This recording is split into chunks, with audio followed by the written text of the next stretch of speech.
급수의 수렴 판정 두 번째 시간. 이번 시간은 교대급수와 절대수렴에 대해서 설명하겠습니다.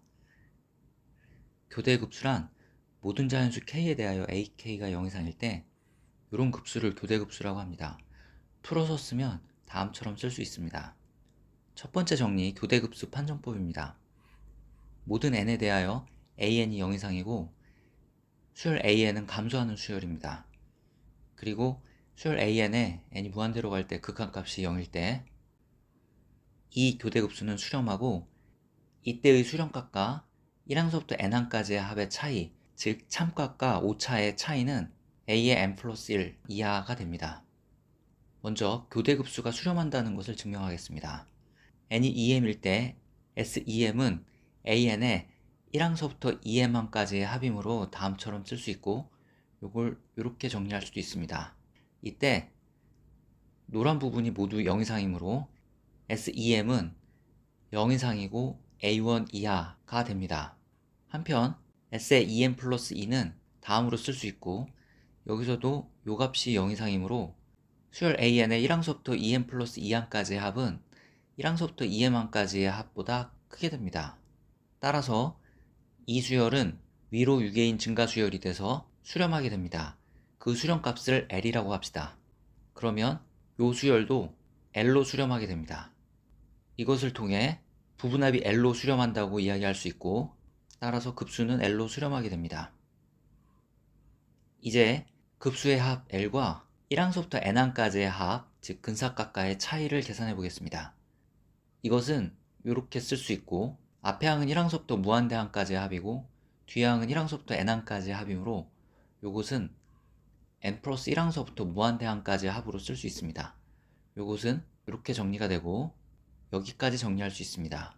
이때 이 부분이 모두 0 이상이므로 절대값 안이 양수가 돼서 절대값이 그냥 풀리죠. 그리고 식을 다음처럼 쓸 수 있습니다. 여기서도 이 부분이 양수이므로 이 값은 a의 n 플러스 1 이하가 됩니다. 따라서 이 값은 a의 n 플러스 1 이하라고 결론을 내릴 수 있습니다.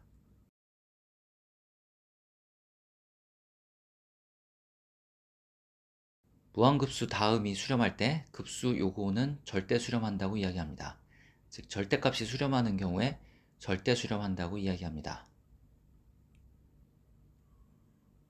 두 번째 정리입니다.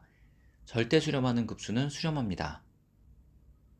급수가 절대 수렴한다고 가정했습니다. 한편 요 값은 0 이상이고 요거 이하가 됩니다.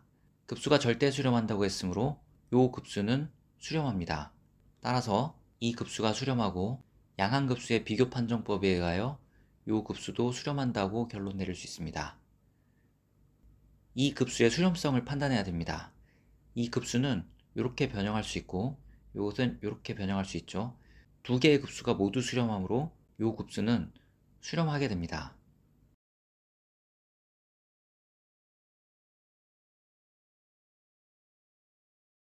절대 수렴을 판정할 수 있는 비판정법에 대해서 이야기하겠습니다. 각 항이 0이 아닌 급수 이거가 있습니다. 이때 이 극한값 L에 대하여 L이 1 미만이면 주어진 급수는 절대 수렴합니다. 이 극한값 L이 1보다 크거나 발산하면 주어진 급수는 발산합니다. 극한값이 1이면 수렴성을 판정할 수 없습니다. 첫 번째를 증명하겠습니다. L이 1 미만이므로 L과 1 사이에 어떤 실수 R을 쓸 수 있습니다. 이때 R-L은 0보다 크고 이 값을 입실론이라고 합시다.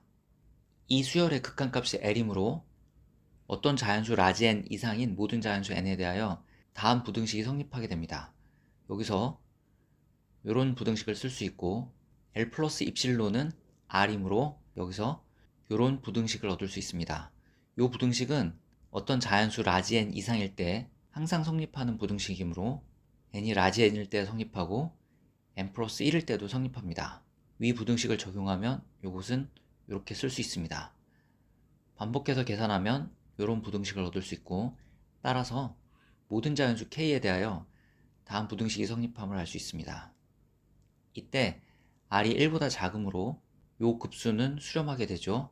따라서 양항급수의 비교 판정법에 의하여 요 급수도 수렴하게 됩니다. 그래서 요 급수도 수렴한다고 결론을 내릴 수 있습니다.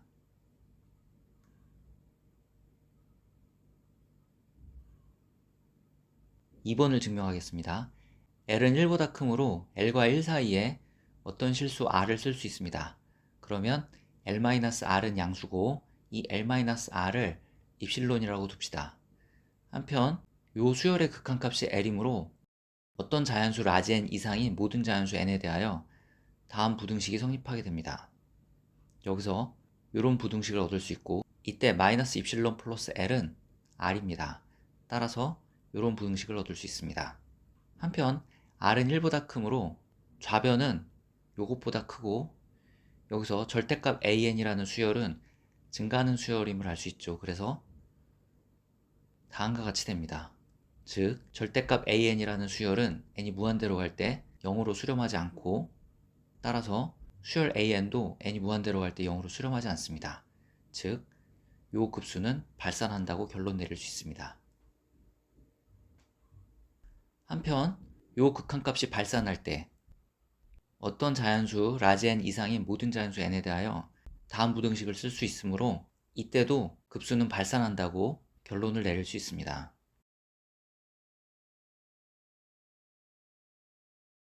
3번은 예를 들어 설명하겠습니다.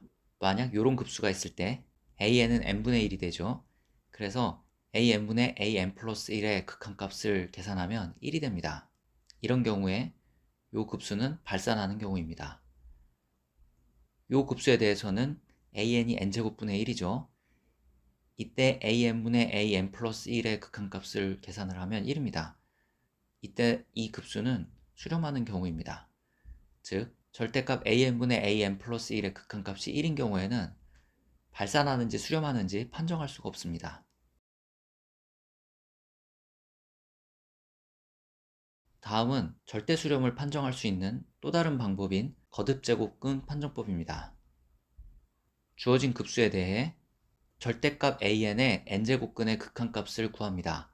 그 극한값 l에 대하여 l이 1보다 작으면 주어진 급수는 절대 수렴하고 l이 1보다 크거나 극한값이 발산하면 주어진 급수는 발산합니다. 또 l이 1인 경우에는 판정할 수 없습니다. 첫 번째를 증명해 보겠습니다. l이 1보다 작으므로 l과 1 사이에 어떤 실수 r을 쓸 수 있고 이때도 r-l은 양수이고 이 양수를 입실론이라고 둡시다. 한편 요 극한값이 l이므로 이런 부등식을 쓸 수 있고 여기서 이런 부등식을 얻을 수 있습니다. L 플러스 입실론은 R이죠. 따라서 이런 부등식을 쓸 수 있습니다. 이때 R이 1보다 작으므로 요 급수는 수렴하고 역시 양한급수의 비교 판정법에 의하여 요 급수가 수렴합니다.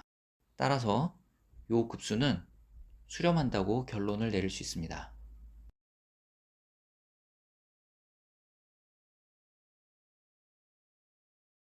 2번을 증명하겠습니다.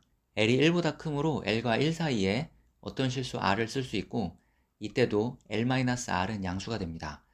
이 양수를 입실론이라고 두고 요 극한값이 L이므로 요런 부등식을 쓸 수 있습니다. 여기서 요런 부등식을 얻을 수 있고 마이너스 입실론 플러스 L이 R이죠. 따라서 요런 부등식을 쓸 수 있습니다. 이때 R은 1보다 크므로 n이 무한대로 갈 때 절대값 an의 극한값은 0이 되지 않습니다. 요 극한값도 0이 되지 않아서 요 급수는 발산하게 됩니다. 한편 요 극한값이 발산하는 경우에 이런 부등식을 쓸 수 있고 여기서 이런 부등식을 얻을 수 있죠.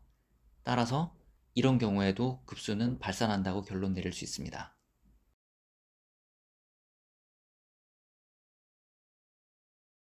3번은 예를 들어 설명해 보겠습니다. 요 급수 발산하는 급수입니다. an은 n분의 1인 경우죠. 이때 요 극한값을 계산해 보겠습니다. 요 수열을 bn이라고 두고 양변에 로그를 취합니다.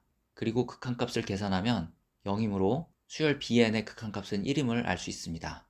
즉, 요 극한값이 1이 되는 것이죠. 근데 주어진 급수는 발산하는 경우임을 이미 알고 있습니다. 수렴하는 급수입니다. 이때 an은 n제곱분의 1이고 요 극한값을 계산해 보겠습니다. 요 수열을 cn이라고 두고 양변에 로그를 취해 계산을 하고 극한값을 계산하면 수열 cn의 극한값은 1입니다. 즉, 요 극한값이 1이 됩니다. 그런데 주어진 급수는 수렴하는 급수였죠.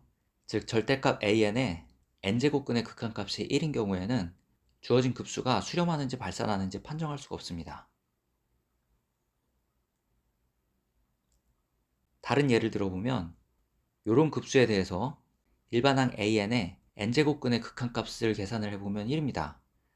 따라서 거듭제곱근 판정법으로는 이 급수가 수렴하는지 발산하는지 알 수가 없습니다. 그런데 이 일반항에 n이 무한대로 갈 때 극한값이 2분의 1이죠. 즉 an의 극한값이 0이 되지 않으므로 이 급수는 발산하는 경우가 되겠습니다.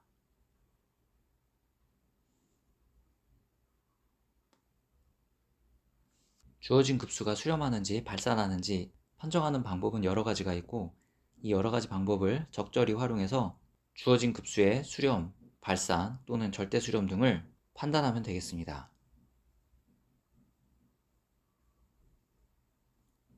정리하면 교대급수 판정법은 모든 항이 0 이상이고 감소하는 수열이며 극한값이 0인 수열에 대해서 이 급수는 L로 수렴한다는 것이고, 이때 극한값과 1항서부터 n항까지 합과의 차이, 즉 창값과 근사값과의 차이는 n 플러스 1항 이하가 된다는 것입니다.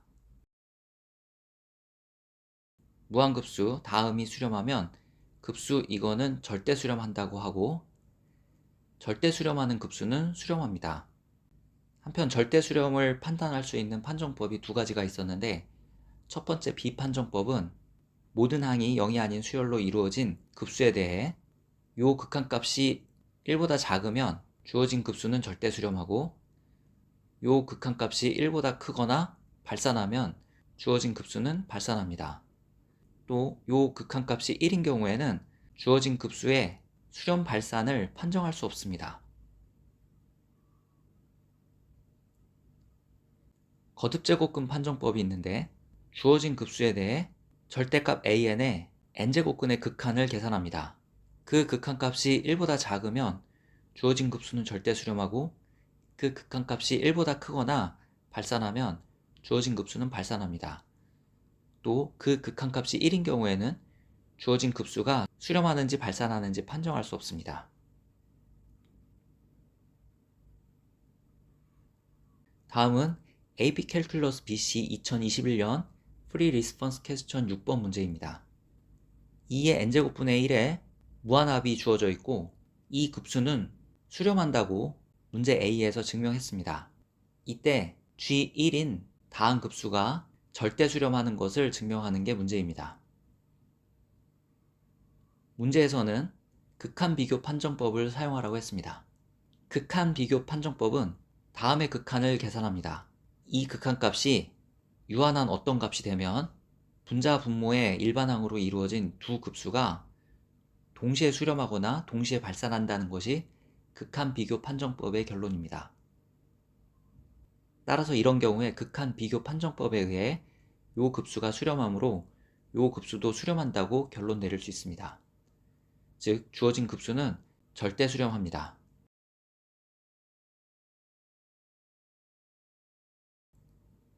이번에는 이번 시간에 배운 비판정법을 활용해 주어진 급수가 절대 수렴함을 보여보겠습니다.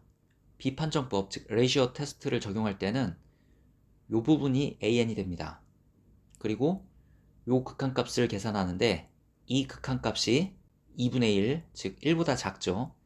따라서 비판정법에 의해 주어진 급수는 절대 수렴한다고 결론 내릴 수 있습니다.